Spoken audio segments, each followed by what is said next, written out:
Avant de commencer cette vidéo, on se prend une petite pilule de vérité, parce que tout ce que je vais te dire dans cette vidéo, je sais que ça va briser quelques égos. Mais tu sais aussi bien que moi que tout ce que je dis, c'est une putain de réalité.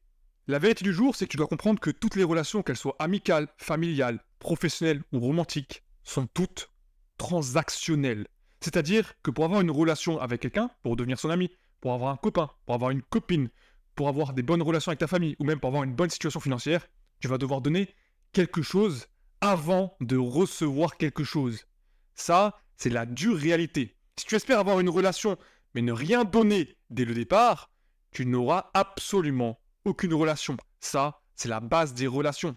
Et vous allez me dire, oui, mais Michael, c'est ultra pessimiste ce que tu dis. Eh bien, c'est pas pessimiste parce que c'est une vérité.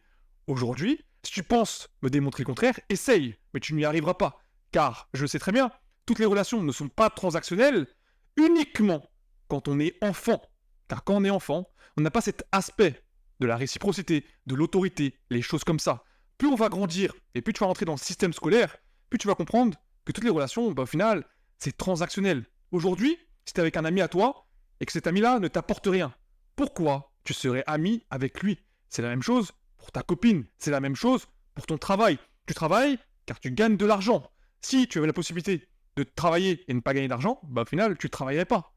Car tu n'as rien à gagner. Et ça, il faut le comprendre.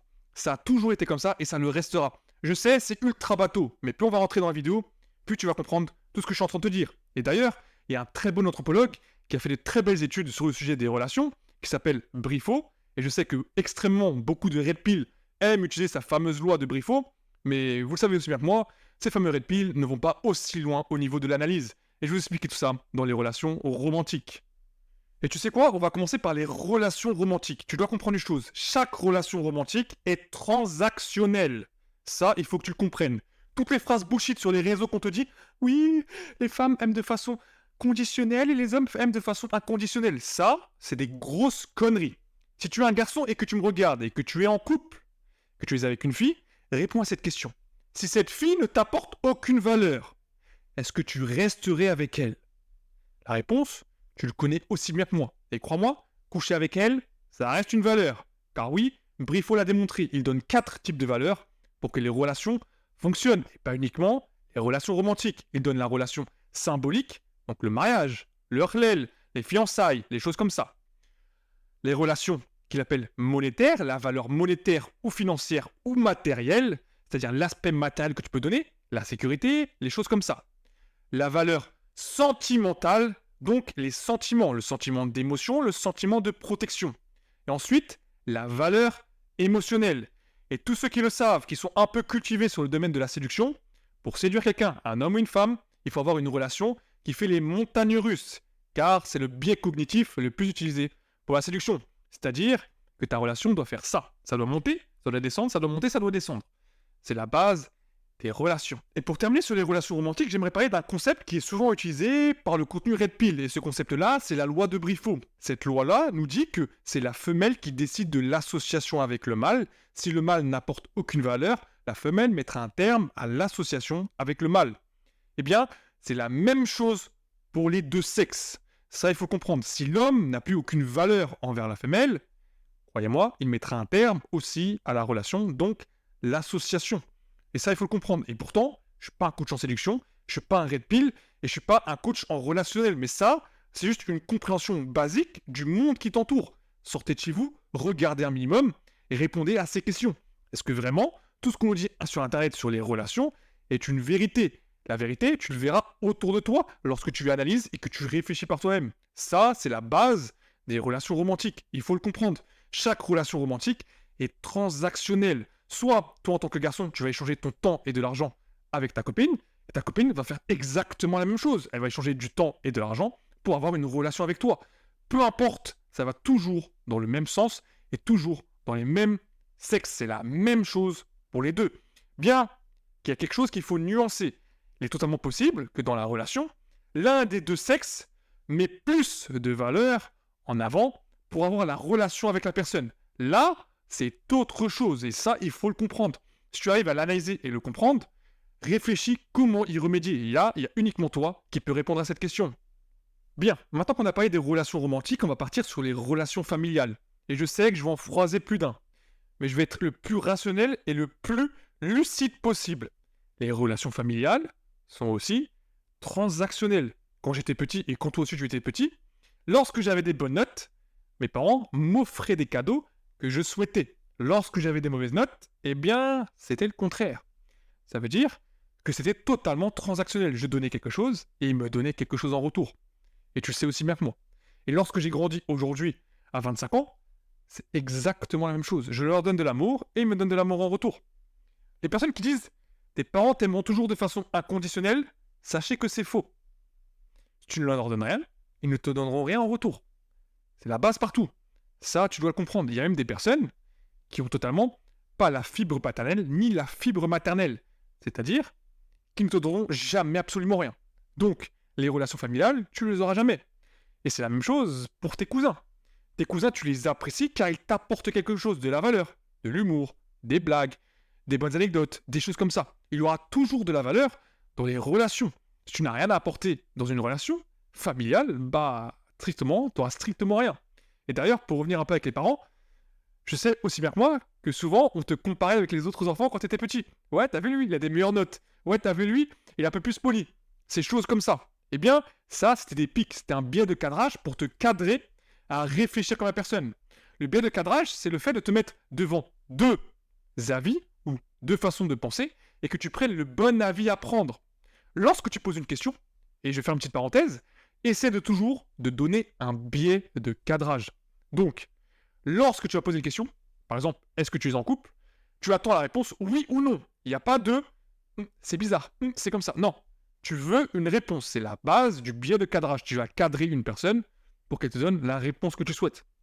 Et c'est la même chose lors de tes relations familiales. Tes parents t'ont toujours cadré depuis que tu es petit pour que tu fasses les choses qu'ils veuillent que tu fasses. C'est ça le biais de cadrage et c'est la base des relations familiales qui sont transactionnelles. Bon, on a fini sur les relations romantiques et les relations familiales et je vais donc passer sur les relations professionnelles. Et ça va aller extrêmement rapidement. Tu dois comprendre que chaque être humain travaille uniquement parce qu'il gagne de l'argent. Il ne travaillerait pas s'il ne gagnait pas d'argent. Donc, le professionnel est uniquement transactionnel. Et là, je vais parler un peu plus en profondeur. Lorsque tu vas monter dans la hiérarchie, crois pas que les gens t'écoutent, mais pense juste qu'ils font ce que tu demandes uniquement parce que s'ils ne le font pas, ils peuvent perdre leur travail. C'est comme ça que fonctionne la hiérarchie. L'autorité en soi, dans le monde professionnel, n'existe pas, ou du moins est minime. Car s'ils ne font pas les choses que tu veux, eh bien, toi en tant que manager, en tant que personne qui s'occupe de ça, tu peux très bien leur mettre un blâme, donc ils ont un risque à perdre, donc leur transaction. Et ça, tu dois le comprendre. Plus tu vas monter dans la hiérarchie, plus il y aura des personnes qui vont parler sur toi. Et ça, tu dois le comprendre. Et crois-moi, passe outre ces choses-là. Ne réponds jamais agressivement et ne réponds jamais dans n'importe quelle circonstance. Reste toujours professionnel. Ça, tu dois le comprendre. Car c'est ta seule transaction et tu le sais aussi bien que moi. Maintenant, je vais donner un message aux personnes qui sont un peu jeunes et qui vont plus tard monter dans la hiérarchie. Surtout lorsque tu es jeune et que tu montes dans la hiérarchie, crois-moi, les gens vont parler sur toi, les gens vont avoir des messes basses, les gens ne vont pas t'écouter, les gens ne vont pas faire les choses que toi tu veux. Eh bien, ils vont uniquement faire les choses que toi tu veux de la façon la plus minime possible. Parce que oui, sinon, ils risquent de perdre leur transaction, donc leur relation professionnelle. Ça, tu dois le comprendre. Il n'y a pas vraiment de stratégie à suivre lorsque tu montes, lorsque tu es jeune, dans la hiérarchie. Et dans n'importe quel travail. Crois-moi, que ce soit office, dans les bureaux, dans les chantiers, peu importe. Lorsque tu vas monter dans la hiérarchie, les gens t'écouteront uniquement parce que tu es le seul à avoir le biais de transaction entre les mains. C'est-à-dire que tu peux mettre un terme plutôt, à leur biais transactionnel dans la relation professionnelle.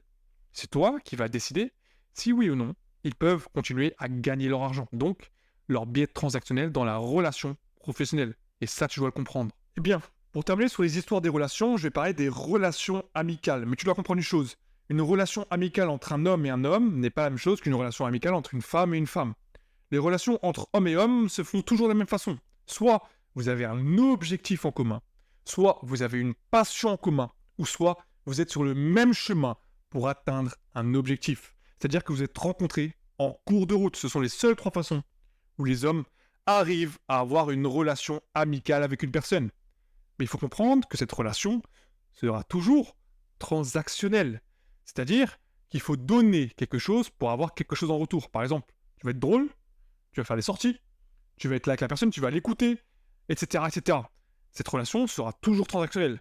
Tandis que les femmes, c'est plutôt différent. Les femmes construisent leur relation amicale au niveau de leurs émotions. Et je sais, ça paraît ultra red pill de parler comme ça, mais ce n'est pas le cas. Les études l'ont démontré. Vous le savez aussi bien que moi, les femmes ont plus de matière blanche, donc sont plus attirées par l'effet émotionnel, et les hommes ont plus de matière grise, donc sont attirés par l'effet analytique. Les femmes construisent uniquement leur relation au niveau de leurs émotions. Et d'ailleurs, je vais donner un pro tips. Souvent, les femmes ne parlent pas de façon rationnelle, mais parlent de façon émotionnelle. Donc quand elles parlent uniquement de ce qu'elles ressentent. Et ça, il faut le comprendre. Un homme, c'est différent. Un homme ne parlera pas de ses émotions, mais parlera de la façon dans laquelle il faut agir pour résoudre le problème. Ça, c'est la base. Donc tu dois comprendre ces deux choses-là. Mais il faut comprendre que même dans les relations amicales, que ce soit femme-femme ou homme-homme, il y aura toujours une transaction qui est attendue pour avoir cette relation amicale. Et ça restera toujours comme ça. En conclusion de cette vidéo, je suis pas en train de vous dire que c'est ultra pessimiste de penser comme moi. Bien au contraire, je suis une personne très optimiste. J'essaie juste de vous donner une expérience de vie.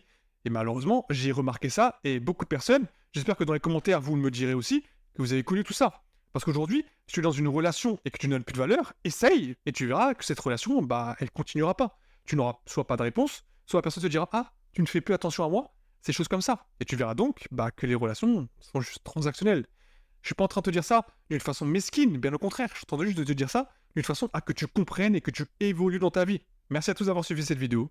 C'était Mickaël, on se retrouve pour la prochaine vidéo.